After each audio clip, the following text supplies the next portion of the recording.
নমস্কার বন্ধুরা, শুভ সকালের অনেক শুভেচ্ছা জানিয়ে ঝুম্পাস ফ্যামিলি ব্লগের আরও একটা নতুন ব্লগে তোমাদের সবাইকে জানাই অনেক স্বাগত। বন্ধুরা, আজকে আমি তোমাদের সাথে একটা মিনি ব্লগ শেয়ার করতে চলেছি। সেটা হলো আমার বড় ননদের ছেলে, একমাত্র ছেলে বড় ভাগ্নের আইবুড়ো ভাতের পর্ব। আর সেই আইবুড়ো ভাতের জন্য আমি কী কী আয়োজন করেছি দেখো। এখানে চকলেট, লেইস, কুরকুরে দিয়ে একটা ট্রে করেছি। আছে মিষ্টি, কাতলা মাছ, ভেজ ডাল, চিলি চিকেন, মাটন, পাটিসাপটা, পায়েস, স্যালাড, আর ভাগ্নের ভীষণই পছন্দের মালপোয়া আছে, চাটনি, দই, পাঁপড় আর রাইস আছে, সাদা রাইস আর ফ্রাইড রাইস আর 5 রকমের ভাজা। সব কিছু দিয়ে ভাগ্নেকে সুন্দর করে সাজিয়ে দিয়েছি। আর প্রথমেই আমার বর আশীর্বাদ করছে, দেখতেই পাচ্ছ। আর আমার বাড়িতে যেহেতু লোকজন খুবই কম আর তেমন কাউকে বলিও নি, তাই আমি আর আমার বরই আশীর্বাদটা করব।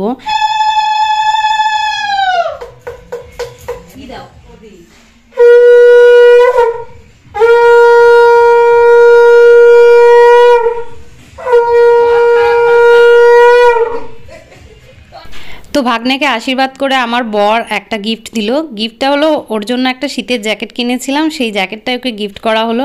আর আমার বর ভুলে গিয়েছিল পায়েস খাওয়াতে, তো পরে বললাম একটু পায়েস খাইয়ে দাও, মিষ্টি মুখ করে দাও, তো তারপরে পায়েসটাও খাইয়ে দিল। সত্যি বলতে কি বন্ধুরা, আমরা কাউকেই বলিনি, কিন্তু এই কাকিমা, আমার সেজো কাকি শাশুড়ি, হঠাৎ দেখি বাড়িতে এসেছে, ঠিক যেই মুহূর্তে আইবুড়ো ভাত খাবো ওই মুহূর্তে। তো কাকিকে বললাম তুমি একটু আশীর্বাদ করো।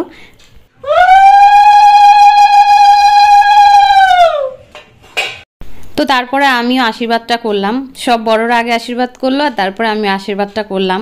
সত্যি বলতে কি বলো তো, এই প্রথমবার ভাগ্নে আমার পায়ে হাত দিয়ে যখন প্রণাম করলো তখন আমার ভীষণ হাসি হয়ে গেল।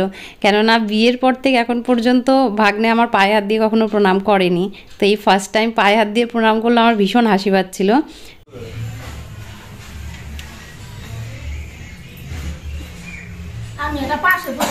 হ্যাঁ,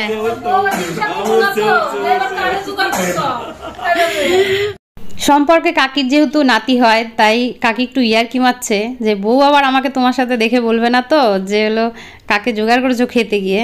তো হঠাৎ করে দেখছি আমার কাকি শাশুড়ির ছেলে, মানে আমার দেওরও এসে উপস্থিত হয়েছে। ওর মাকে ফোন করেছিল, তা ওর মা বলল যে আমি দাদার বাড়িতে আছি। তো ও দেখি পেছন পেছন চলে এসছে। ভাগ্যে থাকলে এমনটাই হয়, কাউকে বলিনি, কিন্তু আমার ভাগ্নের হয়তো কপালে ছিল যে ও এই দিদা আর মামার আশীর্বাদ পাবে। তার জন্য ওই মুহূর্তে ওই ভাই, মানে দেওর আমার আর কাকি শাশুড়ি এসে উপস্থিত হয়েছে। তো আমার দেওরও এখন আশীর্বাদ বললাম একটু করো, তো ও আশীর্বাদটা করছে। খাইয়ে জল খাইয়ে দাও।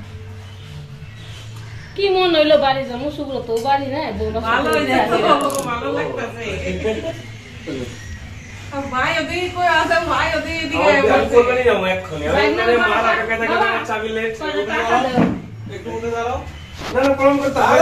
এই মামা মামা মামা প্রণাম করতে হয়। আশীর্বাদ করি, অনেক সুখী হও।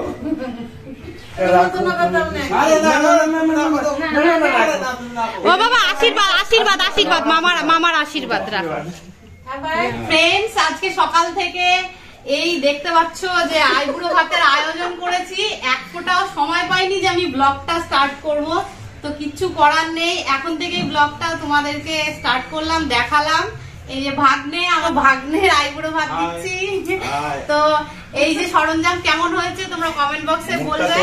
সকাল থেকে যতটুকু পেরেছি করেছি ভাগ্নের জন্য, কিন্তু চেষ্টা ছিল যে শুরু থেকে তোমাদের ব্লগটা দেখাবো, কিন্তু দেখাতে পারলাম না, তো এখান থেকেই দেখালাম।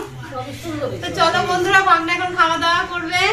তো বন্ধুরা, তোমরা শুনলে যে সকাল থেকে একা একা সব কিছু নিজে হাতে করেছি, তাই সময় পাইনি ব্লগ করার, আর তোমাদেরকে সেগুলো দেখাতেও পারিনি। তো বন্ধুরা, তোমাদের কেমন লাগলো ব্লগটা কমেন্ট বক্সে জানিও। আর ভাগ্নেকে সবাই প্রাণ ভরে আশীর্বাদ করো, ও যেন নতুন জীবনে সুখে থাকে, ভালো থাকে। তো আজকের মতো ব্লগটা এখানেই শেষ করছি।